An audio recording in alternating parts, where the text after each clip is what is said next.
Hey guys, it's Ace. Welcome back to another video. Today we're playing with the Scar Rage Battle Rifle as Engineer. If you want to find out if this weapon is good or not, leave a like and subscribe, and let's get into it. First, without wasting your time, on the screen you can see my Scar Rage Battle Rifle build that I came up with, and I'm using this throughout the course of this video. I know that perhaps you might be questioning that control that can go much higher on the Scar. I felt it quite unnecessary because Scar becomes extremely slow. I'm talking molasses slow once you start sacrificing handling even more, and the accuracy really starts to suffer on hipfire when you go below that 40 thing. I've tested all the builds and I think this one is probably the one that gives you the most versatile Scar that will be able to compete on all ranges and in 1v1s when you're trying to hipfire somebody, or you have to use drop shots or jump shots or any of that type of stuff. Of course, our handling, as you can see here, isn't the greatest, still at only 41, but I made sure that at least our reload time is acceptable and our sprint fire delay is still only a slight minor increase compared to the standard, which would be 170 ms. So, how does the Scar feel in general play? I have to be honest, as somebody who really enjoyed Scar in the alpha test, something feels off with it here. I think our glorious Scarab, the Scavant Scar, felt better during the alpha test for the reason that I think it had better stability in continuous fire. Here it really starts to shake towards like the last couple of bullets. I would say like last 5 to 8 bullets, you really feel that it goes all over the place, even though we have configured our recoil to be in general just direction where we have to pull down left. However, that hasn't stopped me from getting 98 kills on these Strangeline games, and that's exactly where I think Scar really benefits from, is this engagement distances from meters 30 to 60 where you can beam people without needing to use your full magazine and can go for more of the multi-kills type of play. Here you can see, as I clear this house, that the hip fire that we came up with at 41 is completely acceptable, and I'm noticing this trend on more and more weapons I have been testing, at least from the battle rifle side as engineer, that the 40 accuracy is really kind of like the sweet spot for all the battle rifles. We saw yesterday in our G3 video, I can also hip fire at 41 accuracy, no problem, even on quite extreme distances, and I'm hip firing the Scar quite a lot in this video as well.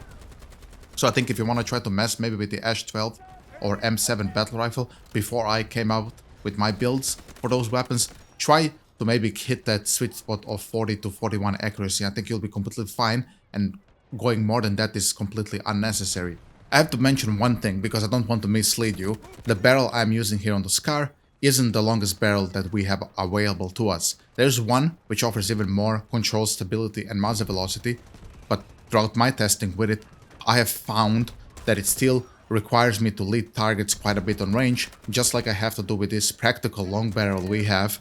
So I just felt that losing the handling and the accuracy isn't really worth it. However, if you're somebody who just wants to hold angles with the Scar and go for those types of peaks and playstyles, then yeah, you can try it out. However, throughout my testing, I found that having the more versatile Scar like I'm having here really allows me to go out and clear houses like this and have a bit more run and gun style, on top of having a gun that can beam people around 60 to 70 meters. I feel like in Delta Force today, the way guns should be built is you, of course, empower the stuff that is strong about the weapon, like having good control and stability, but without completely killing your stats and making the gun only good in one area and just miserable in all the others, when we can find a nice balance of having everything kinda usable, so we have something for all scenarios. As we know, Delta Force and all these combined arms types of games are rather unpredictable, though I will say Delta Force is a little bit more predictable because we have SBMM, so we know that our enemies, if you're somebody who has 3 to 4 KD, generally you're a good player, you will face people who really know how to play the game, who already learned the maps, who know all the best head glitch spots they will pick you from. So, you know, you hindering yourself going there with a Scar that only does, you know, okay on mid to long range, you will still lose gunfights to snipers and auto snipers and some of the other SMGs even. I mean, people can beam you with SMG 45 from 60 meters as well, that shoots faster and does the same damage as Scar, honestly. So that's why I opt to go for a little bit more versatile Scar. However, if you're somebody who is super casual and you're not a super run and gun type of player, yes, then I would suggest maybe go try the super more, I guess, the defensive Scar option. Also, the one other thing you can get on the Scar is a suppressor. I've tried it with the suppressor. It also works well in run and gun because people don't see on the minimap. However, I found that I just don't enjoy the Scar the way it sounds with the suppressor. Yes, I'm that petty that I wouldn't use a gun because it sounds weird with the suppressor. I just don't like suppressors on these big battle rifles. However, it's another option that can increase muzzle velocity when you stick it on your barrel. I have to be honest, I think I enjoyed G3 rifle and M7 battle rifle a little bit more than the SCAR. Like I mentioned at the start of the video, I think it has to do something with the SCAR feeling a bit nerfed compared to the alpha test version. I don't know what the nerf exactly was. All we know is that they've moved SCAR from Medic and all the other characters who had access to it only to Engineer. And I think here at some point they maybe also thought, oh wow, people use the SCAR so much. I remember myself, I used the SCAR with the 50 drum mag in the alpha test and I was just beaming people. It felt like the gun killed people in 3 to 4 shots. I think that time is very much past. And like I said, in that transition towards engineer-only weapon, they also, I think, tuned down a little bit the stability or the control of the weapon. While we're speaking about the SCAR, let's go a bit through the history of battlefields where I enjoyed using SCAR the most. I have to be honest, my favorite SCAR iteration had to be in Battlefield Hardline as Enforcer character. Basically the support in Hardline had a very fun SCAR H that you could modify to be a very nice, fun weapon.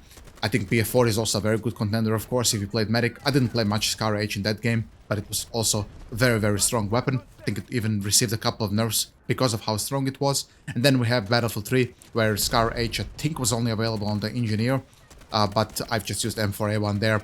So how does the SCAR from Delta Force compare to those SCARs? I would say it actually... Wait, the Battlefield 3 Medic also had a SCAR L version, right? Sorry, I forgot about that. Yeah, I think that's what it compares to. It feels like a lightweight version SCAR, not that super heavy hitting SCAR like the Enforcer had it, or the BF4 SCAR. It definitely feels like the Battlefield 3 SCAR L to me, guys. While the Battlefield 3 SCAR L definitely wasn't the greatest medic weapon we had in BF3, I think here, this version of the SCAR L, let's call it that, is still quite acceptable. You can see throughout the course of this range line match that the engagement distances I have been taking were either close ranged or mid ranged up to 30 to 40 meters, and that operational range for the SCAR H/L is still very good. As so long as you're accurate with the weapon does 25 damage per bullet, up to 48 meters, so it's gonna be 4-shot kill, not counting headshots of course. If you land a headshot it's gonna be even less. But now that my SCAR has reached next level, it definitely leaves something to be desired. I had more fun on the G3. How did the SCAR H work for you? Did you run maybe a similar build to mine, or do you have the super defensive long-range SCAR with the mega barrels and suppressors and all this other type of stuff? Let me know in the comments. Or are you somebody who likes to run the LMGs more? Perhaps M249 or M250 are more your style? Or are you a cheeky cunt running with shotguns around? So far, I have to say engineer weapons are all very fun and very good to use, that for sure. I think he has the richest variety of weapons from all the classes that we have available so far in Delta Force, and that's great. With that being said, guys, we are unfortunately gonna lose this match. I did all I could, 98 kills, 20 deaths only. I couldn't do more. Perhaps if I was a medic and I had more aggressive pushes, maybe we could do a little bit more. I could have, for example, here went on the burn to try to help out, but I felt that me just getting kills here and trying to take out some of these vehicles would benefit my team more. I want to say that I have now customized a bit my Twitter more, so if you guys would be very kind to leave me a follow there, that would be also great. I post there daily, or I reply to Delta Force posts and these types of stuff, so you can see in what type of mindset I am currently. I will also, of course, update when I'm doing videos and stuff, so Twitter is that place if you want to reach me about more detailed type of stuff. With that being said, guys, please leave a like and subscribe. I really hope you enjoyed the video. It was a blast to do, and I'll see you in the next one. Have a good day and take it easy.